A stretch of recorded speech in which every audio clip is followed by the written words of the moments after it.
Today we'll be discussing the fifth trait of writing. We have discussed 4 up to this point. Today will be the 5th. Before we get into that, though, I would like to just quickly review what those 4 were. We started with ideas, which were tea cakes, Saturdays and tea cakes.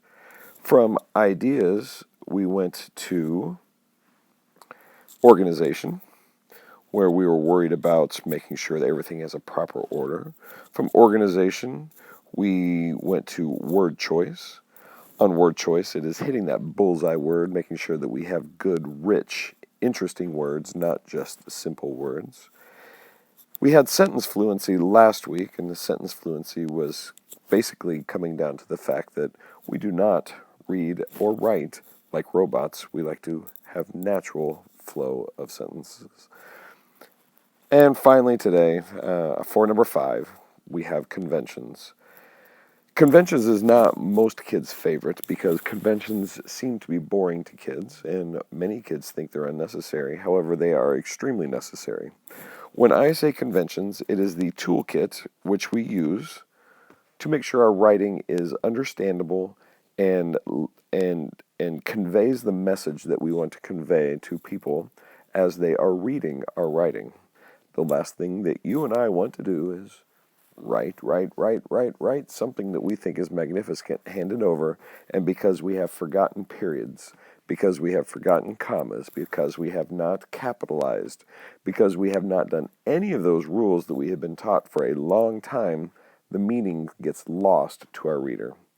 So quite simply, our toolbox, our conventions, are the grammar rules that we use to make sure that our reader understands what we're trying to say. Instead of going through and telling you what a period is, and telling you what a comma is, and telling you what a question mark is, which you all know, you may not use them as you're supposed to, but you all know, I would like to instead take a brief but humorous look at a couple different convention errors, grammar errors, that kind of prove why we think that grammar and conventions are important.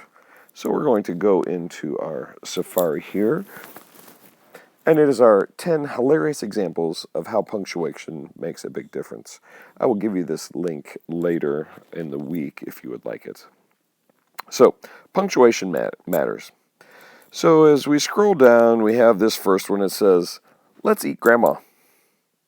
There's no comma there. So when we read that, it's "let's eat grandma." But I do not think that is what our writer intended.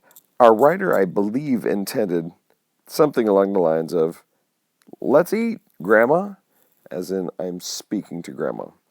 So with one misplaced comma or one displaced comma, we have somebody who is going to practice cannibalism and eat our grandmas.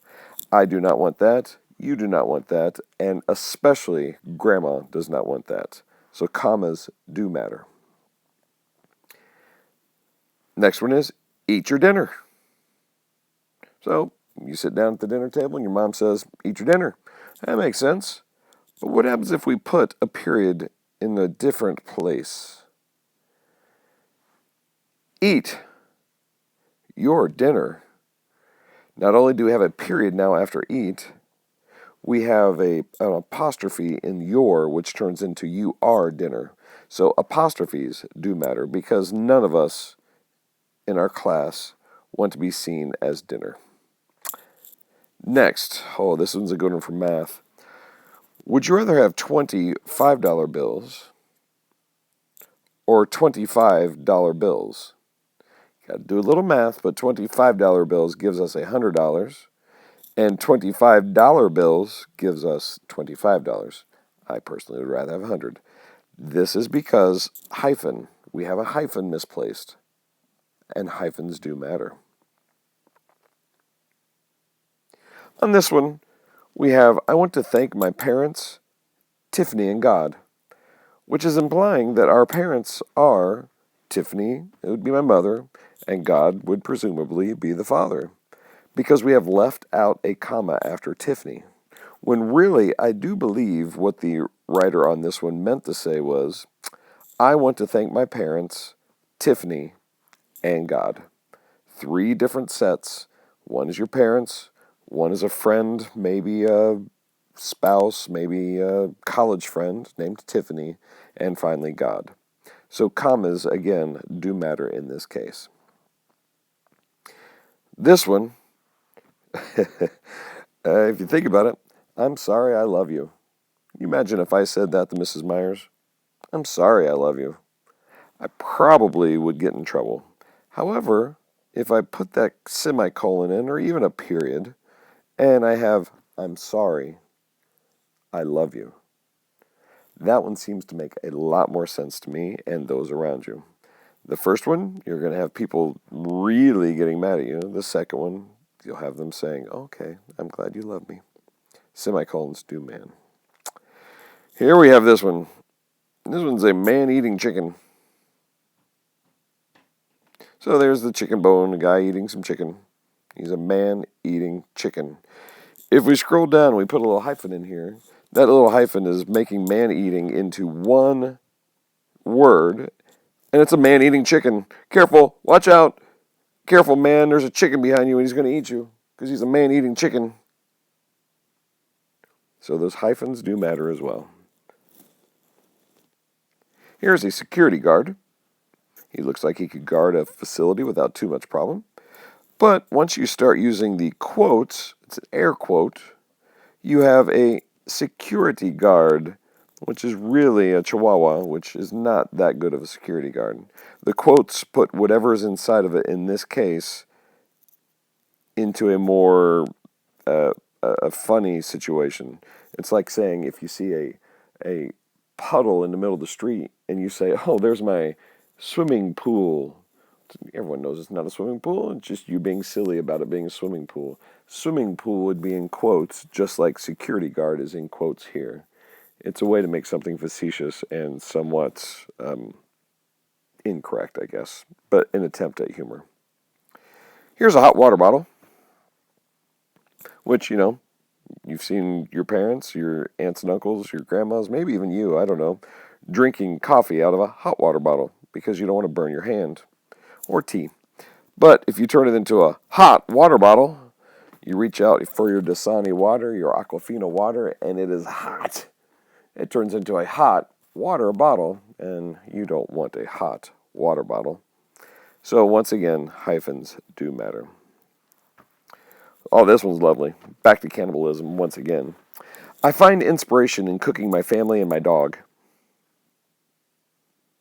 Well, in this case, because you have no commas here, you are now saying that, hey, you know what? I'm going to eat my family and my dog. I'm going to cook my family and my dog. When really, I think what the author was trying to say, the person who wrote it was trying to say is, I find inspiration in cooking and my family and my dog.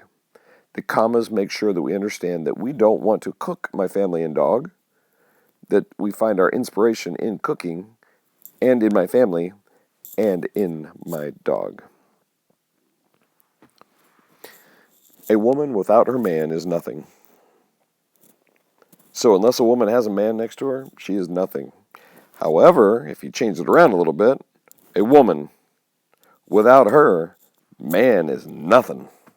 That's how I feel with Mrs. Myers. Without her, I am nothing. So the first one is kind of saying negative things about the woman. The second one is saying negative things. Well, not negative. It's saying very positive things about the man. About the woman. That without her, her man is nothing. And those are the 10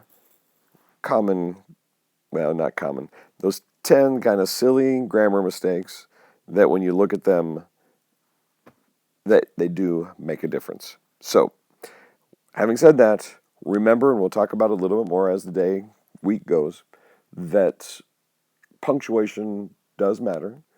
Conventions help you get your point across either in a funny way, for example here, or in a more serious way, so your reader knows exactly what you want to say.